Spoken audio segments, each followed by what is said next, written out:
നമസ്കാരം. ഡൽഹിയെ ഇളക്കിമറിക്കാൻ മുഖ്യമന്ത്രി അരവിന്ദ് കെജ്രിവാൾ തെരഞ്ഞെടുപ്പ് പ്രചാരണം ഇന്നു മുതൽ ആരംഭിക്കും.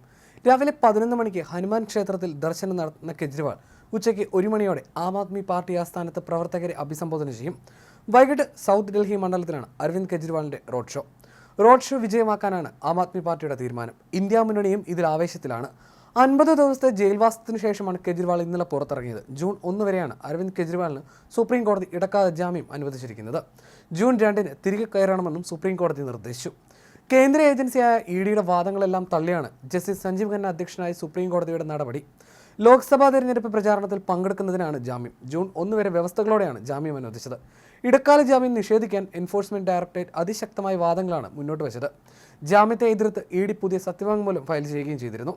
പ്രചാരണം നടത്തുക എന്നത് മൗലിക അവകാശമോ ഭരണഘടനാ അവകാശമോ നിയമപരമായ അവകാശമോ അല്ലെന്ന് വ്യക്തമാക്കിയുള്ളതായിരുന്നു സത്യവാങ്മൂലം. തെരഞ്ഞെടുപ്പിൽ മത്സരിച്ചില്ലെങ്കിലും ഇതിനു മുമ്പ് പ്രചാരണത്തിന് മാത്രമായി ഒരു രാഷ്ട്രീയ നേതാവിന് ജാമ്യം നൽകിയിട്ടില്ലെന്നും ഇഡി അറിയിച്ചു. സ്വന്തം പ്രചാരണത്തിനായി തെരഞ്ഞെടുപ്പിൽ മത്സര രംഗത്തുള്ള സ്ഥാനാർത്ഥിക്ക് പോലും കസ്റ്റഡിയിലാണെങ്കിൽ ഇടക്കാല ജാമ്യം ലഭിക്കില്ലെന്നും ഇഡി ചൂണ്ടിക്കാട്ടി. എന്നാൽ ഇതെല്ലാം തള്ളിയാണ് ഡൽഹി മുഖ്യമന്ത്രിക്ക് കോടതി ജാമ്യം നൽകിയത്. 50,000 രൂപയുടെ വ്യക്തിഗത ബോണ്ടും സാക്ഷികളെ ബന്ധപ്പെടരുതെന്ന കർശന ഉപാധികളോടെയുമാണ് ജാമ്യം. കെജ്രിവാളിന് 21 ദിവസത്തേക്ക് ഇടക്കാല ജാമ്യം അനുവദിച്ചാൽ ഒരു കുഴപ്പവും ഉണ്ടാകില്ലെന്ന് ഇഡിയോട് കോടതി പറഞ്ഞു. ജനാധിപത്യത്തെ സംരക്ഷിക്കാനുള്ള പോരാട്ടത്തിൽ വിജയമെന്ന് ആം ആദ്മി പാർട്ടിയും ജാമ്യം ഇന്ത്യ മുന്നണിക്ക് കരുത്ത് പകരുമെന്ന് ഗോപാൽ റായും വിശദീകരിച്ചു. ജൂൺ 4-ന് ഫലം പ്രഖ്യാപിക്കുന്നതുവരെ ഇടക്കാല ജാമ്യം അനുവദിക്കണമെന്നായിരുന്നു കെജ്രിവാൾ ആവശ്യപ്പെട്ടത്. എന്നാൽ കോടതി അത് അംഗീകരിച്ചില്ല. ജാമ്യം അനുവദിച്ച കോടതി കർശന ഉപാധികൾ മുന്നോട്ട് വെച്ചു. മുഖ്യമന്ത്രിയുടെ ഓഫീസിലേക്കോ ഡൽഹി സെക്രട്ടേറിയറ്റിലേക്കോ പോകരുത്. ഡൽഹി ലഫ്റ്റനന്റ് ഗവർണറുടെ അനുമതിയില്ലാതെ ഒരു ഫയലിലും ഒപ്പിടരുത്. ഒരു സാക്ഷിയെ ബന്ധപ്പെടരുത് എന്നുമുള്ള ഉപാധികളാണ് നൽകിയത്. ഇഡിക്കെതിരെയും കോടതിയുടെ പരാമർശമുണ്ടായി. കെജ്രിവാളിനെ അറസ്റ്റ് ചെയ്യുന്നതിൽ ഇഡിയുടെ കാലതാമസം ചൂണ്ടിക്കാട്ടിയ കോടതി 1.5 വർഷം അന്വേഷണം നടത്തിയതിനാൽ നേരത്തെ അറസ്റ്റ് ചെയ്യാൻ കഴിയുമായിരുന്നുവെന്നും നിരീക്ഷിച്ചു.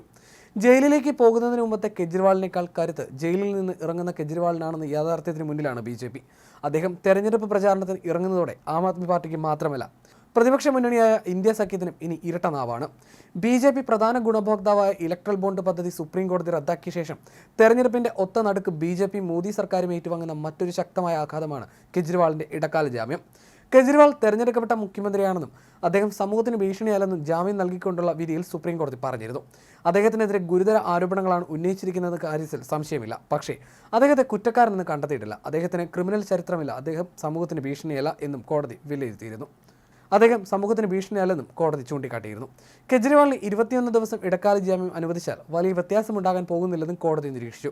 കഴിഞ്ഞ 1.5 വർഷമായി കെജ്രിവാളിനെതിരെ അന്വേഷണം തുടരുകയാണ്. എന്നാൽ ലോക്സഭാ തെരഞ്ഞെടുപ്പ് വോട്ടെടുപ്പിന് തൊട്ട് മുമ്പ് മാർച്ചിലാണ് അറസ്റ്റ് ഉണ്ടായത്.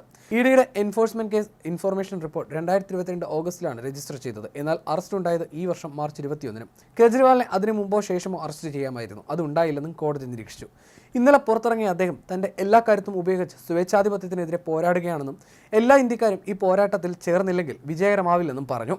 ഞാൻ വൈകാതെ മടങ്ങി വരുമെന്ന് പറഞ്ഞിരുന്നില്ലേ? ഈ രാജ്യത്തെ 140 കോടി ജനങ്ങൾ അതിനെതിരെ പോരാടാൻ എനിക്കൊപ്പമെത്തി. നിങ്ങൾക്കെല്ലാവർക്കും നന്ദി. ഈ രാജ്യത്തെ കോടിക്കണക്കിന് പേർ എന്നെ അനുഗ്രഹിച്ചു. സുപ്രീം കോടതിക്ക് നന്ദി. ദൈവാനുഗ്രഹം എനിക്കൊപ്പമുണ്ട്. ഉടൻ പുറത്തിറങ്ങുമെന്ന് ഞാൻ പറഞ്ഞിരുന്നു. പിന്തുണയ്ക്കുന്നവരെ കാണുന്നതിൽ സന്തോഷമുണ്ട്. അവരുടെ നന്ദിയുണ്ട്. ഹനുമാൻ സ്വാമിയുടെ അനുഗ്രഹം എനിക്കുണ്ട്. ഏകാധിപത്യത്തിനെതിരായി പോരാട്ടം തുടരുമെന്നും കെജ്രിവാൾ ഇന്നലെ പറഞ്ഞു.